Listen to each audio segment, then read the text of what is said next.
আমরা আমরা এখন পরিবারকে বলি ওই দিনগুলো কতই ভালো ছিল, যে আমরা সবাই একটা থালে সবাই একসাথে বসে খাইতাম। এখন এত ব্যস্ততা, এখানে সফর, আমরা একসাথে থালে খেতেও পারে, এটা সত্য। একসাথে ভাইরা মিলে পরিবারের সবাই মিলে বসে খাওয়া, হৃদ্যতা বাড়ে, মহব্বত বাড়ে, খাবার ভাগাভাগি করে খাওয়া, পারিবারিক বন্ধন একটা নেওয়া। এই বন্ধন আল্লাহ যাদেরকে দিয়েছে তারা সৌভাগ্যবান। খুতবা দেওয়ার আগে একটা আজান দেওয়া হয় না? দুর্ভাগ্যবশত এই দেশে ওই আজানটা খুব আস্তে আস্তে দেয়, ইমাম সাহেবের মুখের সামনে এসে ছোট্ট ছোট্ট করে দেয়, যাতে কেউ শুনতে না পায়, দেয় না এরকম? কিন্তু গোটা বিশ্বে রফিক ভাই এই আজানটাও মাইকে দেয়।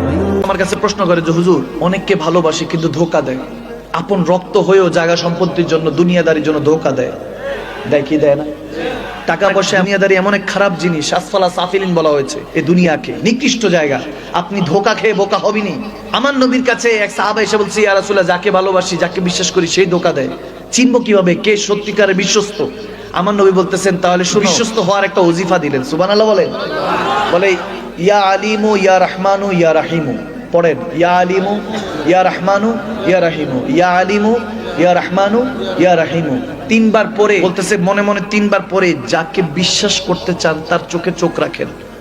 রাখার পরে যদি দেখেন চোখ এদিক সেদিক হয়, বুঝবেন তার সাথে সম্পর্ক বেশি দিন টিকবে না। আর যদি দেখেন আপনার দিকে তাকায় আছে, পলক ফেলছে না, 2, 4, 5 সেকেন্ড 10 সেকেন্ড আপনার দিকে তাকায় আছে, বুঝবেন তার সাথে আপনার সম্পর্কটা বজায় রাখবেন কে? আওয়াজ দেয় না কে?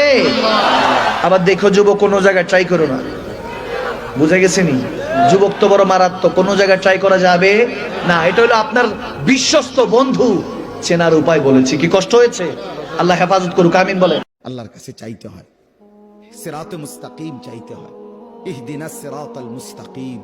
আল্লাহ বলে, বান্দা, আল্লাহ কাছে সঠিক রাস্তা, এটা প্রতিদিন চাইতে হয়।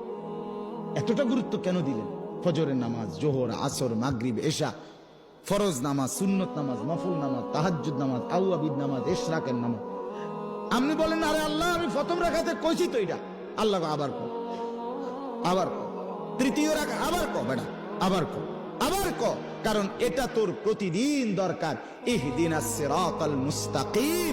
এজন্য আল্লাহ বলে পুরা কোরআন অন্য খান দিয়া, আজকে এদিক দিয়া, কালকে এদিক দিয়া, এই নামাজে এইখান দিয়া, ওই নামাজে ওইখান দিয়া, এই রাকাতে এইখান দিয়া, ওই রাকাতে ওইখান দিয়া বলতে পারো, কিন্তু সিরাতে মুস্তাকিম প্রত্যেক রাকাতে চাইতে থাকো। যতই মেয়েদেরকে বেপর্দা করার চেষ্টা করা হচ্ছে, আলহামদুলিল্লাহ মেয়েদের বোরখার সংখ্যা বাড়ছে। কি বোরখা পড়ছে সেটা পরের কথা, বোরখার সংখ্যা বাড়ছে।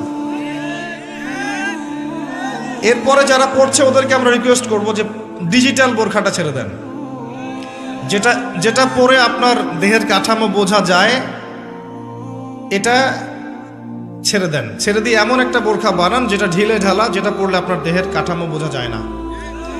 উৎসাহিত করেন, যেহেতু তারা পড়েছে, সেলোয়ার কামিজ থেকে এই বোরখা এসেছে, ইনশাল্লাহ এই বোরখা থেকে খাস পর্দাও যাবে ইনশাল্লাহ। উৎসাহিত করা উচিত। পুরো জীবনটা এটা হচ্ছে লালসাময় একটা জীবন, লোভ, মরিচিকা, মায়াজাল।